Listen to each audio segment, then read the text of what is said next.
Bismillahirrahmanirrahim. Assalamualaikum warahmatullahi wabarakatuh. Selamat pagi. Semoga kita semua dalam keadaan sehat walafiat. Selamat datang di channel YouTube kami, dan mudah-mudahan ini bisa memberikan inspirasi dan semangat buat kita semua. Nah, kali ini saya akan berbagi kisah atau pengalaman dalam penulisan karya novel kami yang pertama, yaitu Syair Rindu. Jadi saya dan istri saya membuat atau menulis novel ini 2015 lalu. Tepatnya kami menulis perjalanan kisah pertemuan kami sehingga sampai pada akhirnya kami menikah.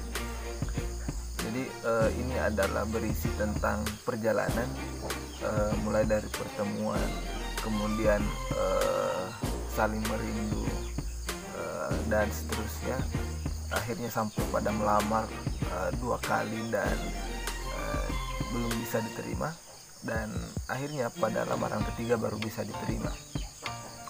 Nah, ada banyak kisah tragis dalam perjalanan saya sampai bisa menikah. Nah, tapi saya tidak akan menceritakan isi buku ini.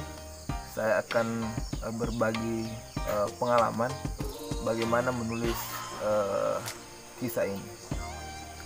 Jadi awalnya saya sering mengiringi istri saya atau pacar saya pada saat itu puisi-puisi kerinduan, yang pada saat itu saya berada di kota Bandung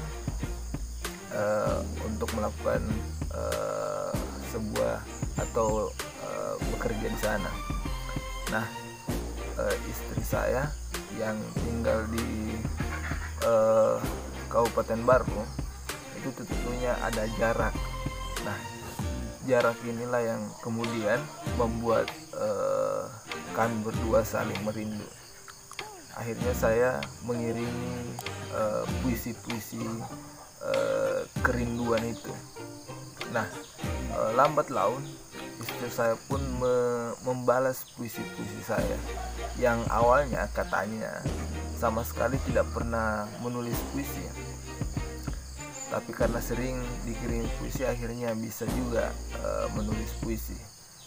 Nah, karena keseringan menulis atau mengungkapkan perasaan, akhirnya menjadi sebuah rutinitas yang bisa dijahit menjadi sebuah buku. Jadi awalnya ini hanya sebuah syair-syair kerinduan, makanya judulnya adalah Syair Rindu.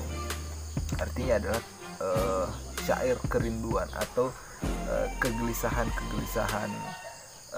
hati yang sudah lama tidak berjumpa, yang dituangkan dalam bentuk tulisan.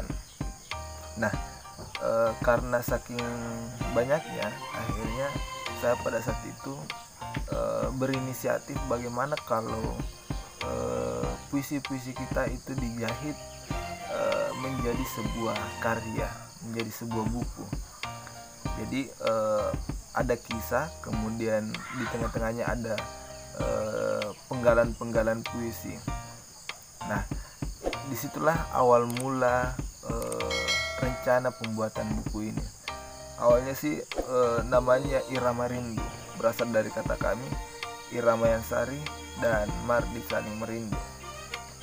Nah, tapi karena salah seorang teman dari istri saya atau calon istri saya pada saat itu melihat ada keunikan dari kata syair, yaitu berasal juga dari singkatan nama kami, yaitu Syair atau Sumardi Yusuf, dan Irama Yansari, berasal juga dari nama kami berdua. Nah, apa sih yang membuat seseorang bisa menulis? Pada dasarnya semua orang bisa menulis, bagaimanapun latar belakang seseorang itu. Sama halnya misalnya pada saat kita kecil, kita sering menulis atau latihan menulis A masih besar atau bengkok-bengkok, kemudian karena sudah terbiasa akhirnya menjadi lancar dan semakin indah. Begitupun merangkai sebuah kata menjadi sebuah kalimat, menjadi sebuah paragraf, dan menjadi sebuah buku, itu hanya karena faktor kebiasaan. Jadi karena faktor kebiasaan dan ketekunan. Jadi misalnya seseorang membuat status-status di Facebook, itu adalah ungkapan-ungkapan perasaan atau kegelisahan hati seseorang. Jadi ungkapan-ungkapan itu sebenarnya bisa menjadi sebuah menjadi sebuah karya, menjadi sebuah buku jika seseorang melakukan perenungan mendalam lagi tentang tentang apa yang dirasakan. Jadi kita bisa mengekspor lebih jauh lagi, lebih dalam lagi tentang apa yang dirasakan oleh seseorang atau yang kita rasakan. Nah, jadi itu yang pertama. Jadi seseorang itu semua bisa menulis, walaupun awalnya biasa saja. Yang kedua, kalau kita mau menjadi penulis atau mau menulis, usahakan kita sering membaca atau membaca, karena dengan membaca kita bisa mendapatkan banyak kosakata atau memiliki kosakata yang banyak, sehingga perasaan kita, apa yang kita rasakan itu juga bisa diwakilkan dengan kata-kata atau kosakata yang kita miliki. Nah, yang ketiga, kalau mau menulis, jadi sebenarnya kita semua memiliki ide atau gagasan, pengalaman-pengalaman yang unik. Hanya saja kita sulit menuangkan ide, pengalaman, dan apa yang kita rasakan dalam bentuk tulisan karena keterbatasan kosakata itu. Jadi itulah pentingnya kita membaca buku, sehingga perbendaharaan kosakata itu semakin banyak. Nah, yang keempat, kalau mau menulis adalah kita harus memiliki konsep atau alur cerita.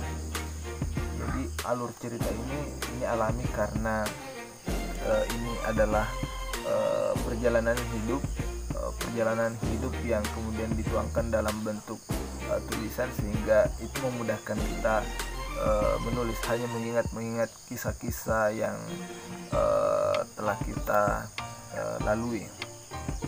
Nah, bagaimana kalau misalnya kita menulis kisah fiktif, nah, atau fiksi? Jadi disitulah kekuatan imajinasi seseorang penulis, bagaimana menciptakan suasana, menciptakan kondisi, menciptakan perasaan, menciptakan ketokohan, sehingga pembaca bisa betul-betul merasakan atau hadir di tengah-tengah atau hadir dalam cerita si penulis. Nah, disitulah kekuatan penulis. Nah, selanjutnya apa lagi?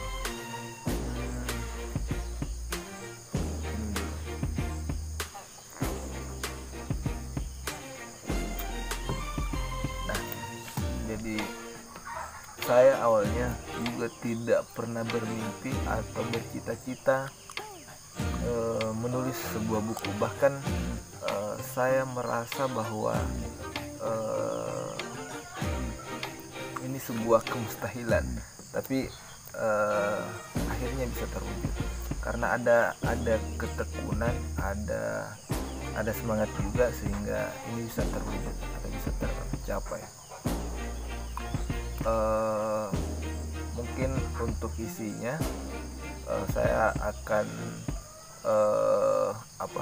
jelaskan di pertemuan atau video selanjutnya. Jadi jangan lupa like, komen, dan share. Jangan lupa subscribe. Terima kasih. Assalamualaikum warahmatullahi wabarakatuh.